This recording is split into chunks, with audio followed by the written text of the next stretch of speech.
and cost reduction based on whatever can be usefully learned from the Spanish experience applied here.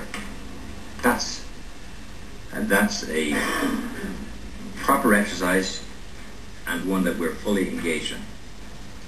Let me just deal briefly with the three categories of difference between Ireland and Madrid. That was you at the end. Did you feel yourself? You were going wrong. I didn't realise I was doing that now, honestly. Yeah. I didn't realise, but that's natural. I was for him, you know, and hoping he'd be good and not to be nervous. It was just other members on the committee. I actually don't thought mind that you got out of your seat a number of times. You were whispering to other people. That was exaggerated. I'm telling you. They're not initially when I went as a woman going in there, you know, they weren't used to somebody being as outspoken or direct as myself, and not being totally politically correct all the time, but didn't bother me. Now, one thing the Irish people are really proud of the other two Marys, Mary Robinson and Mary McAleese, is the dignified way that they've conducted themselves in public and the respect that they've shown for procedure wherever they go. Would you be able to conduct yourself? What do you mean? Would you be able to? Would you be dignified as president? Well, would you adhere to procedure? Absolutely, no problem. I'm a very patient person. When Connie and I were doing New Chocolates, we worked 24 hours a day, 7 days a week for 16 years. Hard-working person. No, patience. It's patience. It's patience and tolerance. You're very patient. I am extremely patient. Every day when we were doing our business, we met formidable challenges every day, and we had to be patient to surmount them. All right.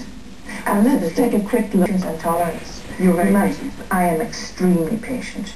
Every day when we were doing our business, we met formidable challenges every day, and we had to be patient to surmount them. All right. And let's take a quick look at you in action in the Senate. The first step we're going to show is from April 2006. It's the day actually that Prince Philip visited Dublin, the Duke of Edinburgh. He was visiting Dublin to attend an awards ceremony with President McAleese, and we're going to see you during the order of business in the Senate where you want to tell a particular story. Yeah. So it's a great story. It's a great story. Yeah. I'd like to formally say how delighted I am that the Duke of Edinburgh is here today to present 91 awards alongside President McAleese, and to say that I was given the mandate in 1998 to deliver the President's Award into Northern Ireland, which I achieved over a period of 3 years. As a voluntary, as I said before here, I didn't get paid, I did it as a volunteer, but I was honoured to be the chairwoman. On the human level, it would be interesting for my colleagues to know, on the human level, I want to put into the history books a kind of love. This is very important. The Duke of Edinburgh told me, we haven't discussed the Duke. Yeah, right, I'm just going to tell you.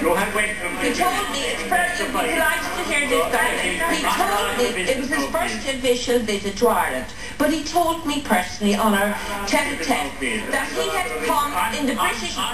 He had come into Northern Ireland with the British Navy in the 1940s and sneaked over the border to a hostelry in Donegal and thoroughly enjoyed himself.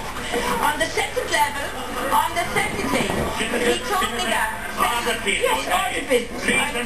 I would like a debate... Please, and on the business. I would like a debate, Cathaoirleach, on the whole history, on the whole issue of our natural resources.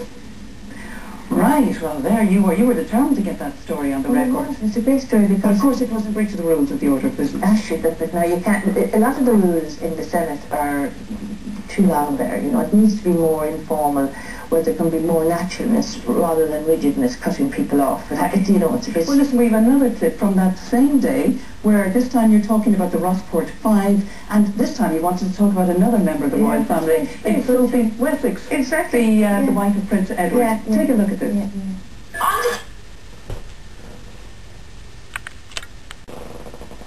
The wife of Prince Edward. Take a look at this. On the human level, Cathaoirleach, as a matter of a human story with the Rossport area, Sophie Wessex, who I have met in my capacity as chairwoman of the President, her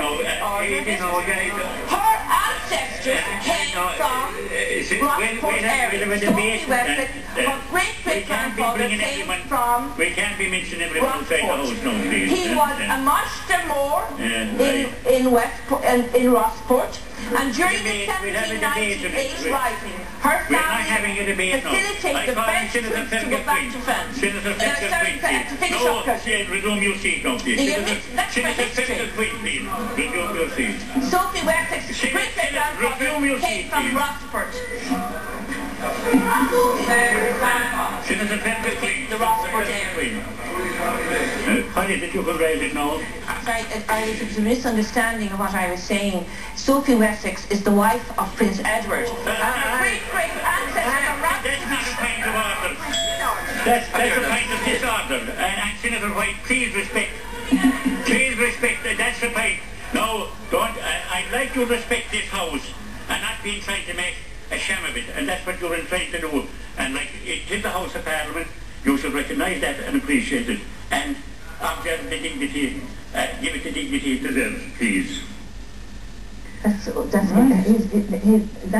was extreme on behalf of the Cahill to take that attitude to this, because Prince Philip was coming. Oh, balls.